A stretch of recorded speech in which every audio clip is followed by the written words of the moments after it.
Bonjour et bienvenue à cette nouvelle capsule financière.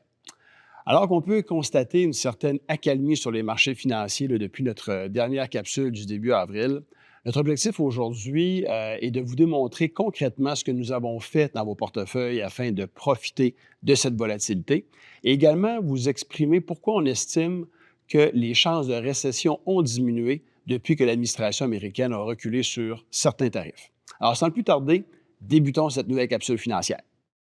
Alors, comme on peut le constater, beaucoup de chiffres là, par rapport aux tarifs avec tout ce qui s'est passé en termes de négociations là, de M. Trump, mais ceci étant dit, on parle à peu près d'un tarif moyen de 15 à l'heure actuelle si, encore une fois, là, il n'y a pas de changement, même si un certain tribunal administratif là, a mentionné que ou a jugé que c'était pas admissible, ces tarifs-là. On sait que ça va être contesté, mais disons qu'aujourd'hui, on peut partir avec un chiffre à peu près de 15 et voir un peu ce qui va se passer par la suite pour finalement arriver à la conclusion que l'objectif de Trump demeure la même chose, c'est qu'on est en déficit budgétaire important aux États-Unis. On parle d'un déficit là, qui atteint presque 8. C'est presque 4 fois plus élevé que le déficit canadien. Alors, cette situation-là commence à rendre les investisseurs plus nerveux. On a vu d'ailleurs une agence de cotation qui ont diminué la cote de crédit de la dette américaine et on sait que quand on baisse la cote de crédit, bien, ça fait augmenter les coûts d'emprunt. Alors, ça demeure qu'on n'est pas nerveux par rapport à ce que les Américains sont capables d'honorer leurs dettes parce qu'on sait qu'ils sont très peu taxés. On n'a pas de taxe fédérale aux États-Unis. On leur vend l'essence, ils la payent moins cher que nous parce qu'il y a moins de taxes, mais ce n'est pas leur philosophie de taxer. Donc, c'est ce qui fait qu'on ne pense pas qu'il y aura des changements importants de ce côté-là. Et quand on revient à jeter un coup d'œil sur ce fameux budget américain-là, bien, on parle qu'il y a environ 7 000 milliards de dépenses annuellement aux États-Unis.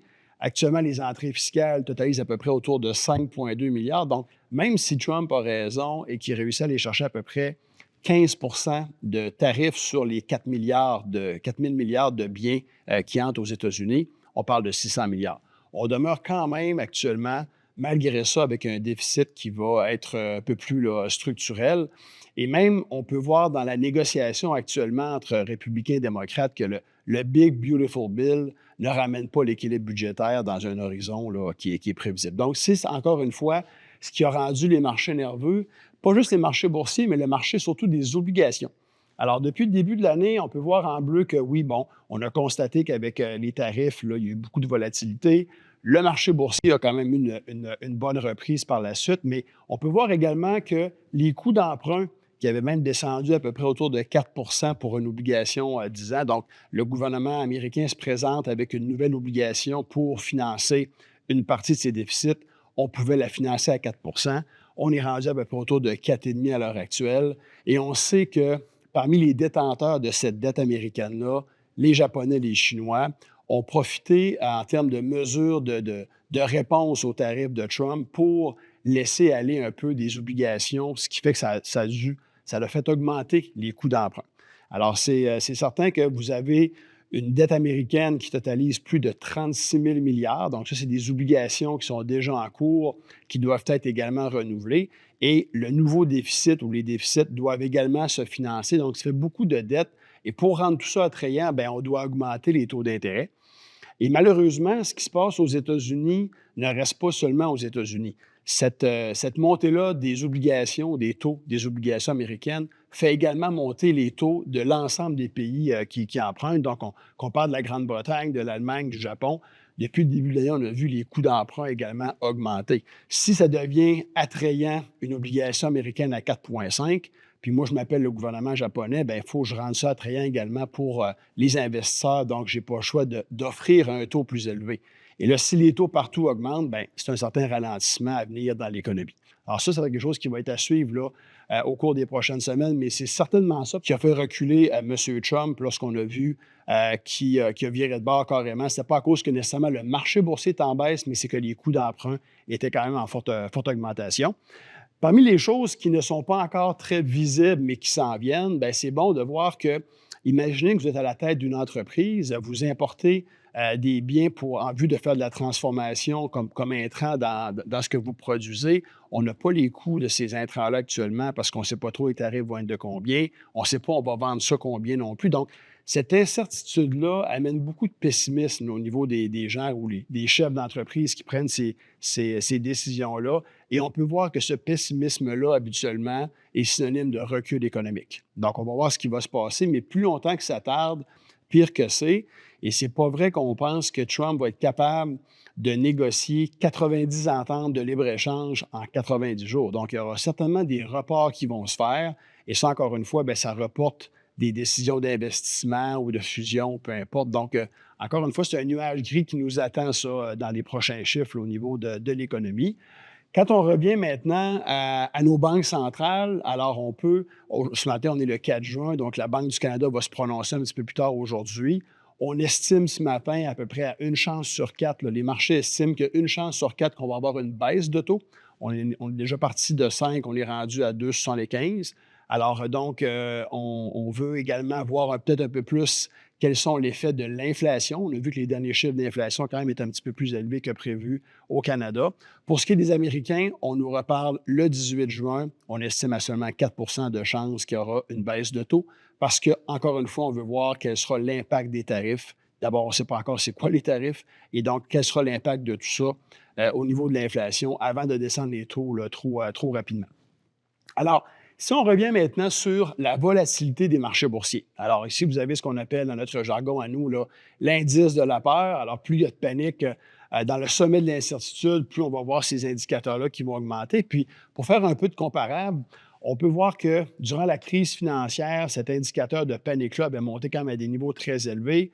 On a vécu un peu la même chose durant la COVID. On n'avait pas une grosse visibilité à savoir qu'est-ce qui s'en venait. Puis quand même, relativement, on voit que ça a beaucoup augmenté durant l'incertitude de cette négociation de tarifs-là. Mais aujourd'hui, on voit qu'on est redescendu à peu près au tiers de ce que nous étions. Donc, c'est ce qui fait qu'on a pu en même temps constater une accalmie ou une hausse des marchés boursiers.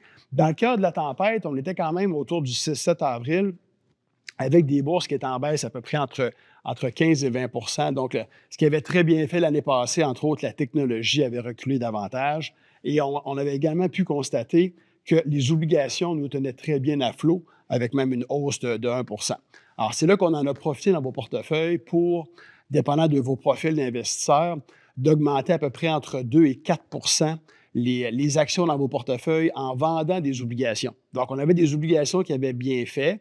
On a profité pour les vendre, pour aller racheter.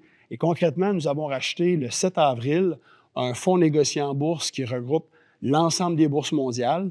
Lorsqu'il y a des baisses comme ça généralisées, il n'y a pas de souci d'essayer de trouver la bonne société qui va rebondir. L'ensemble des bourses rebondit. Et après, on peut se casser la tête pour savoir, parmi ce rebond-là, c'est qui n'a pas encore rebondi pour aller faire un peu plus là, de sélection précise. Mais en utilisant ça, on a pu voir qu'en l'espace de 3 semaines, on a été capable de revendre la position et revenir dans nos obligations après avoir fait un rendement de 10 Alors, les marchés ont continué leur regain.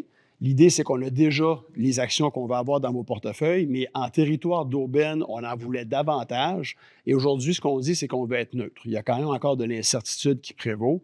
Et on n'est plus dans ces fameux escomptes-là qu'on recherche ou les bargains, comme on dit, sur les marchés. Alors, mais c'est bon de voir que ça, on le fait et on est prêt à le refaire de nouveau.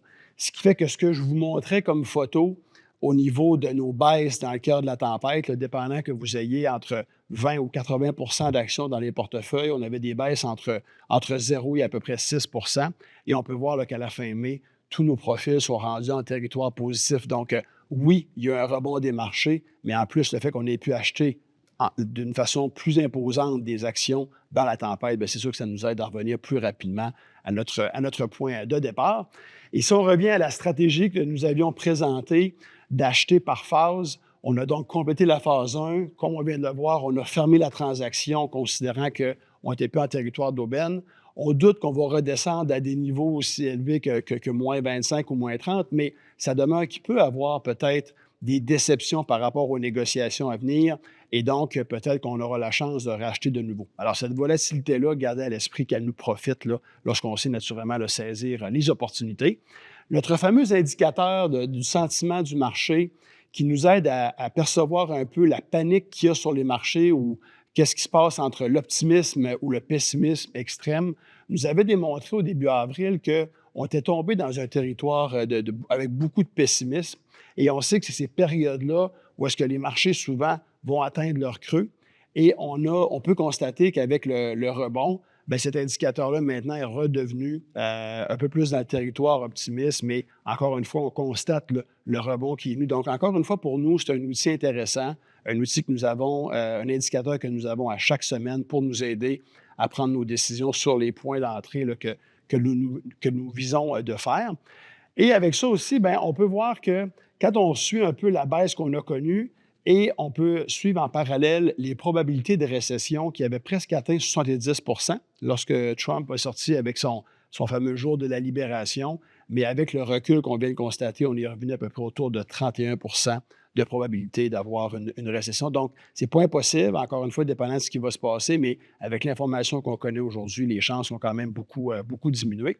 Et on entre aussi dans cette période-là, c'est bon de se le dire, avec une marge de manœuvre plus intéressante. Lorsque les taux étaient à 0,5 ou à 1 je vous dirais que le rôle des banques centrales était assez limité pour stimuler une économie. Si on fait passer les taux de 1 à 0,5, il n'y a personne qui va se garrocher pour aller acheter une voiture ou contracter une hypothèque. Mais lorsqu'on parle de taux autour de 4,5 ou 4 on a une marge de manœuvre advenant, encore une fois, qu'il y a un ralentissement pour descendre ces taux-là. Et là, si tu passes les taux de 4 à 2 ça peut changer certains comportements au niveau des consommateurs. Donc, c'est bon de savoir qu'on a cette marge de manœuvre-là qui est quand même là, intéressante. Et avec tout ça, lorsqu'on regarde avec le rebond, l'évaluation des marchés, bien, on constate que le marché canadien est revenu à peu près à son niveau d'évaluation, je vous dirais, normal. Donc, quand on regarde la moyenne à peu près des 30 dernières années, on parle à peu près autour de 15,5 fois les profits. Même au niveau des marchés internationaux, on parle majoritairement de l'Europe, le Japon. On est même en deçà de l'évaluation habituelle, là, en bas de 15 fois les profits, alors que le marché américain, avec le rebond qu'on vient de vivre, bien, est redevenu encore un marché quand même assez dispendieux à 21 fois les profits. Il y a toujours une prime plus élevée qu'on est prêt à payer pour être sur le marché américain parce que la fiscalité est moindre et puis la productivité est excellente. Mais là, on parle d'une prime qui est plus élevée que la prime habituelle. Donc, encore une fois, on ne veut pas être absent du marché américain, mais depuis 10 ans, on était très présent sur le marché US. Ça a été bon pour deux raisons. La bourse a été meilleure, on a fait des gains avec notre monnaie également. Mais depuis l'automne dernier, pas parce qu'on avait prévu ce qui s'en venait avec Trump, mais parce qu'on voyait quand même un ralentissement économique à venir et on voyait également une évaluation très élevée des actions américaines. On a baissé notre poids, qui fait qu'aujourd'hui, on est rendu beaucoup plus pesant en actions canadiennes et internationales qu'en actions américaines. Et d'ailleurs, on voit que le dollar américain commence à perdre là, de la valeur et le dollar canadien qui remonte. Donc, il peut y avoir une perte de taux de change là, en restant trop dans le marché US. Donc, c'est ce qui motive un peu là, les choix. Alors, c'est un peu les éléments que je voulais vous partager dans cette capsule financière. Encore une fois, si vous avez des questions, des commentaires, n'hésitez pas à nous contacter, ça nous fait toujours plaisir. Et là-dessus, je vous souhaite un très bon été.